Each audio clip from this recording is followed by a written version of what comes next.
మీ మోకాల నొప్పులకు ఎటువంటి సర్జరీ లేకుండా ఎపియాన్ పెయిన్ క్లినిక్ అందిస్తున్న అత్యాధునిక చికిత్స.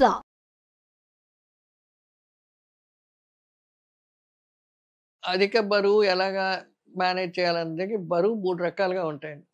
జస్ట్ ఓవర్ వెయిట్ అంటాం. మనకి ఉండవలసిన బరువు కంటే కొంచెం పెరుగుతుంటే అది ఓవర్ వెయిట్ అంటాం. అంతకంటే ఎక్కువ ఉంటే కొంచెం మరీ ఎక్కువగా పెరిగిన వాళ్ళు స్థూలకాయాలు అంటే బాగా పెరిగిపోయిన వాళ్ళు 3 రకాలు ఉంటారు. ఇప్పుడు మన హైట్‌కి పట్ట బరువు ఉండాలి. హైట్, వెయిట్ కలిపితే బాడీ మాస్ ఇండెక్స్ అంటారు. ఆ విధంగా మనకు దానికి ఒక స్టాండర్డ్ ఉంది. ఇంత హైట్‌కి ఇంత బరువు ఉండాలి అని. సో, ఆ స్టాండర్డ్స్ ప్రకారంగా మనం మెయింటైన్ చేసుకుంటూ ఉంటే మనకు ఆ బరువు కంటిన్యూయస్‌గా ఒకటే రకం చేసుకునేలా చూసుకోవాలి. ఆ పద్ధతులు మీకు తర్వాత చెప్తాను. First body mass index maintain చేసుకోవాలి. అంటే మనిషి యొక్క హైట్‌కి తగ్గ బరువు ఉండాలి. హైట్ తక్కువ, బరువు ఎక్కువ ఉంటే దానికి కంపల్సరీ బరువు తగ్గించవలసిన అవసరం ఉంది. హైట్ ఎక్కువ ఉండి బరువు తక్కువ ఉంటే ప్రాబ్లమ్ లేదు గానీ, హైట్ తక్కువ ఉండి బరువు ఎక్కువ ఉంటే మటుకు ప్రాబ్లమ్. అది దాన్ని ఒబేసిటీ అంటాం. ఆ ఒబేసిటీ అన్న దాంట్లో 3 రకాలు ఉన్నాయి. జస్ట్ ఓవర్ వెయిట్ అంటే కొంచెం బరువు పెరిగిన వాళ్ళని ఓవర్ వెయిట్ అంటాం. వాళ్ళని చాలా ఈజీగా కంట్రోల్ చేయొచ్చు. ఇంకోటేమో మిడిల్ ఏజ్డ్ ఒబేసిటీలో హైయర్ లెవెల్స్ ఉంటాయి. దాన్ని మార్బిడ్ ఒబేసిటీ అంటారు. అది కండరాల్లో కొవ్వులు అవి బాగా ఎంత పెరిగిపోయినాయి అంటే ఇంక అది తగ్గలేనిది. అది మార్బిడ్ ఒబేసిటీ అంటారు. ఇలా 3 రకాలుగా ఉంటారు. ఇయన్నీనేంటంటే బరువు పెరగడానికి కారణం ముఖ్యం. 1 ఆహారం, 2 వ్యాయామం. ఈ 2 బ్యాలెన్స్ చేసుకుంటూ తినగలిగితే మనిషి మెయింటైన్ చేసుకుంటూ ఉంటారు. ఉండవలసిన బరువు కంటే 4, 5 గ్రాములో లేకపోతే 1 కిలో, 2 కిలోలు పెరుగుతున్నప్పుడు అప్పుడు బాగా ఎక్సర్సైజ్ చేసి, వాకింగ్ చేసి, కొవ్వు పదార్థాలు బాగా తగ్గించుకొని, తిన్న ఆహారం ఆ రోజుకి ఆ రోజు అరిగేలాగా మనం మెయింటైన్ చేసుకోవాలి. కానీ ఇప్పుడు ఎక్కడా తినకుండా కూర్చొని చేయకుండా లేకపోతే బయట నుంచి బర్గర్‌లు అటువంటివి తీసుకొస్తే వాళ్ళు రకరకాల ఫ్యాట్లు ఏసేస్తారు. మన ఇంట్లో వాడిన కొవ్వు పదార్థాలు వాడరు. రకరకాలు చేస్తారు. అవి ఒక బర్గర్ తినేద్దాం అనుకుంటారు. ఆ బర్గర్ తినేసి వచ్చిన తర్వాత మళ్ళీ సాయంకాలం ఇంకేదో తింటారు. దీంతో మనకు ఓవరాల్ క్యాలరీస్ శరీరంలో పెరిగిపోవడం వలన దానికి మనిషి బరువు రెగ్యులర్‌గా పెరిగిపోతూ ఉంటారు. రోజు రోజుకి నీకు వెయిట్ ఇంక్రీజ్ తెలుస్తూ ఉంటుంది. అది కాకుండా కంట్రోల్ చేసుకోవాలంటే మనం ఫస్ట్ తిన్న ఆహారం ఒంటికి పట్టేలాగా మనం వ్యాయామం చేసుకోవాలి. ఏదో ఒక రకమైన ఎక్సర్సైజ్ వాకింగ్ అన్నా చేయాలి, సైక్లింగ్ అన్నా చేయాలి. లేకపోతే ఇంట్లో అప్ అండ్ డౌన్ మెట్లుంటే 10 సార్లు పైకెక్కి కిందకి రావడం అన్నా ఉండాలి. మనం తిన్న ఆహారం కరెక్ట్‌గా ఏ రోజుకి ఆ రోజు అరిగిపోవాలి. అరిగిపోయి వాడేసుకోవాలది. అది వాడేసేస్తే మనం తిన్న ఆహారంలో ఉన్న ఇంధనం అంతా మనం వాడేస్తే అప్పుడు మళ్ళీ ఒంటిలో పట్టదు. ఎప్పుడైతే మనం తిన్న ఆహారంలో ఉన్న ఇంధనం అంతా మనం వాడకుండా సగం ఒంట్లోనే జాగ్రత్తగా పెంచుకుంటూ ఉంటే మనుషులు చాలా బరువైపోతారు, స్థూలకాయం అయిపోతారు. మార్బిడ్ ఒబేసిటీ అంటే ఇంక అది తగ్గించడానికి లేకుండా కండరాల్లో కొవ్వు పట్టేసి చాలా కష్టం తగ్గించుకోవాల్సిన అవసరం. ఆ లెవెల్ వరకు వచ్చేస్తారు. ఎక్కువ ఒబేసిటీ ఉన్నప్పుడు ఎన్నో రకాల షుగర్ రావచ్చు, బీపీ రావచ్చు, హార్ట్ ప్రాబ్లమ్స్ రావచ్చు. ఎన్నో రకాలు వస్తాయన్నమాట. ఇవన్నీ తగ్గించుకోవాలంటే ఫస్ట్ వెయిట్ మెయింటైన్ చేసుకోవడం చాలా ఇంపార్టెంట్. రోజుకి 30 గ్రాముల నూనె అంతకంటే ఎక్కువ వాడడం మంచిది కాదు. ఆ ఒక్క 30 గ్రాముల నూనె వాడాలంటే కూరల్లోనూ సాధ్యమైనంత మటుకు ఏదైనా తాలింపులు, కూరలు ఆటిల్లోనే వస్తది. డీప్ ఫ్రైడ్ ఫుడ్ పూరీలు, వడలు, ఫ్రైస్ అంటారు. ఈ ఫ్రైస్ పొటాటో ఫ్రైస్ ఇయన్నీ ఉన్నాయి. ఇంకోటి ఇంధనం మనకి ఎక్కువగా వచ్చేది నూనె ఒకటే కాదు. ఇంకోటి గింజ ధాన్యాలు, దుంపలు మనకి ఎక్కువ పొటాటోస్, బంగాళదుంప చాలా ఎక్కువ వాడుతూ ఉంటారు. ఇయన్నీ ఆలు అంటాం. మరి దుంపలు ఎక్కువ వాడడం వలన క్యాలరీస్ ఎక్కువ పెరిగిపోతాయి. మనుషులు చాలా బరువు పెరిగిపోతారు. ఫస్ట్ అవి కంట్రోల్ చేయాలి. రెండోదేంటంటే నూనె రోజుకి 30 గ్రాములే వాడాలి.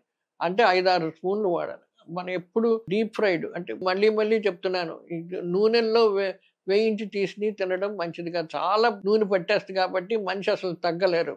సో, ఈ మనిషి తగ్గాలి, మనకు కావాల్సినంతే ఉండాలి. రోజుకి ఇప్పుడు మామూలుగా శరీరానికి 1200-1500 క్యాలరీస్ రావాలి. ఇయన్నీ ఏంటంటే పప్పు, బియ్యము, అన్నము, కూరలు, నూనె అన్నీ కలుపుకొని రావాలి. నూనె ఒక 10 తీసుకుంటే అక్కడే 200 క్యాలరీస్ వచ్చేస్తున్నాయి. అందుకని అది ఒక్క పూటలో ఒక చిన్న ఫ్రూట్ 2 పూరీలు తింటే మీకు 200 క్యాలరీలు వచ్చేస్తున్నాయి. ఇలాగ మీరు చూసుకోకుండా తినేస్తూ ఉంటే క్యాలరీస్ పెరిగిపోతాయి. ఎక్సర్సైజ్ ఉండదు. మీరు దాన్ని వాడుకోలేరు ఆ క్యాలరీస్‌ని. బరువు బాగా పెరిగిపోతూ ఉంటారు. ఇప్పుడు మనం ఒక పట్టిక చెప్తాను నేను. ఏ రకమైన గింజ ధాన్యాలన్నా మరపట్టిన తక్కువ గాని, లేదా మరలేని ఉత్తినే ఇలా గోధుమలు ఆటిలకి ముడి గోధుమలతోటి పిండి ఆడించుకొని వాడినవి గాని, పప్పులేమో హోల్ పప్పులు అంటే ముడి పప్పులు. దాన్ని మొలకెత్తించి గాని, ఆటిలతోటే రుబ్బేసి మన ఇడ్లీలు, వడలు అటువంటి అలాంటివి గాని వాడడం. మళ్ళీ ఇప్పుడు రాజ్మా, శనగలు ఇవన్నీ కూరల కింద వాడతాం. అలాగ వాడినా మనకి ఎక్కువ ఇంధనం రాదు. దాంట్లో పీచు ఎక్కువ ఉంటుంది కాబట్టి క్యాలరీస్ ఎక్కువ ఇదవుద్ది. మనిషి బరువు పెరగడం అంటూ ఉండదు. అదే విధంగా రోజుకి 5 గ్రాములు, 6 గ్రాములు నూనె. ఆ నూనె అంటే నూనె ఒకటే కాదు. నూనె గాని, వెన్న గాని, తర్వాత నెయ్యి గాని ఏదైనా కలిపి 30 గ్రాముల కంటే ఎక్కువ తీసుకోకూడదు. అంటే 5, 6 స్పూన్ల కంటే ఎక్కువ ఉండకూడదు. మీరు అదే 2 పూరీలు తీసుకుంటే అక్కడే 30 గ్రాములు అయిపోతాయి. ఒక బర్గర్ తింటే అక్కడే 50 గ్రాములు అయిపోద్ది. ఇలా తర్వాత చాలామంది శాండ్‌విచ్‌లు అంటారు. బోలెడంత చీజ్‌లు ఏసేస్తారు. ఇయన్నీ తగ్గించేసేయాల. ఇంకొక బ్యాడ్ హాబిట్ అంటే చాలామంది అన్నీ కోకో కోలా, తర్వాతేమో ఈ కార్బోనేటెడ్ డ్రింక్స్ అంటాం. అందులో ఏం పండు గిండు ఏం ఉండదు. దానికి కలరేసి దానికేమో ఎసెన్స్ ఏసి ఇస్తాడు. కోకో కోలా ఏంటి, స్ప్రైట్ ఏంటి, తర్వాత ఫాంటా ఏంటి ఇవన్నీను. అయన్నీ తెచ్చుకొని తాగేస్తుంటారు ఎండాకాలం. అయి చాలా మనుషుల్ని బరువు చేస్తారు. అది అస్సలు పనికిరాదు. కాస్త ఫ్రూట్ జ్యూసెస్ గానీ, అయి తీసుకొని జ్యూస్ చేయించుకొని తాగడం గానీ, ఫ్రూట్ జ్యూసుల కింద తీసుకోవడం మంచిది గానీ, అలాంటి కార్బోనేటెడ్ బెవరేజెస్ అస్సలు వాడకూడదు. అవి పూర్తిగా మానేయడం మంచిది. ఇంకా ఏంటంటే బియ్యం ఎంత తక్కువ వాడితే అంత మంచిది. ఎక్కువ మరపట్టిన బియ్యం బాగా తగ్గించాలి. గోధుమలు, గింజ ధాన్యాలు ఇటువంటివన్నీ ఎంత వాడినా పర్వాలేదు. ఇప్పుడు ఏమైపోతుంది, రేషన్ షాపులోనేమో హైలీ పాలిష్డ్ రైస్ అని ఇస్తున్నారు. అది గవర్నమెంట్ ఇచ్చిన పద్ధతి ప్రకారంగా ప్రజలకి వాళ్ళు ఎక్కువగా తినేది ఇవ్వాలని చెప్పి గవర్నమెంట్ దాని ద్వారా ఇస్తున్నారు కాబట్టి అవి ఎలాగో మీకు పాలిష్డ్ బియ్యం వస్తున్నాయి. అందులో ఎక్కువ పీసే ఉండదు. దానివల్ల మీరు ఏం చేయాలంటే మిగతా తినే అవసరాలు ఆకుకూరలు అలాంటివన్నీ ఎక్కువ ఉంటే దాంట్లో ఎక్కువ రఫేజీ పీసు అన్నీ ఉంటుంది కాబట్టి దీనికి మీకేమో అనుబంధంగా ఉంటుంది. బరువు పెరగరు, కంట్రోల్ చేసుకోగలరు. కొవ్వు పదార్థాలు కూడాను ఒక్కసారే తినేయకుండా ఇప్పుడు పొద్దున్న, మధ్యాహ్నం, సాయంకాలం అన్నిట్లో చేసుకుంటే మన క్యాలరీస్ ఏమైపోద్ది, పొద్దున్న నుంచి మధ్యాహ్నానికి కొంత వాడేస్తాం కాబట్టి బాడీలో స్టోర్ కాదు. మళ్ళీ మధ్యాహ్నం నుంచి సాయంకాలం వరకు మళ్ళీ కొంత వాడతాం. అందుకని ఫుడ్ ఫేస్ అవుట్ చేసుకోవాలి. ఒక్కసారి ఎక్కువ తినేసి ఈ మధ్యాహ్నం నేను తిన్న పొద్దున్న ఫుల్గా తినేస్తానంటే కుదరదు. ఆ ఫుల్గా తినేసి ఎక్సెస్ ఫుడ్ ఏదైతే ఎక్సెస్ క్యాలరీస్ ఏదైతే ఉన్నాయో అది కొవ్వు కింద మారిపోయి బాడీలో ఉండి వెయిట్ పెరిగిపోతూ ఉంటారు. లేదండి నేను ఒక్కసారే తింటానండి అయినా నేను వెయిట్ పెరిగిపోతున్నాను అంటారు కొంతమంది. అలా కాదు. అదేమైపోద్దంటే మనకు రోజుకు కావాల్సిన ఆహారం 3 పూటల 4 పూటల కరెక్ట్గా అది విభజించుకుంటే మంచి బరువు పెరగరు. ఒక్కసారి ఎక్కువ తినేసి 2 పూటలు మానేస్తామంటే కుదరదు.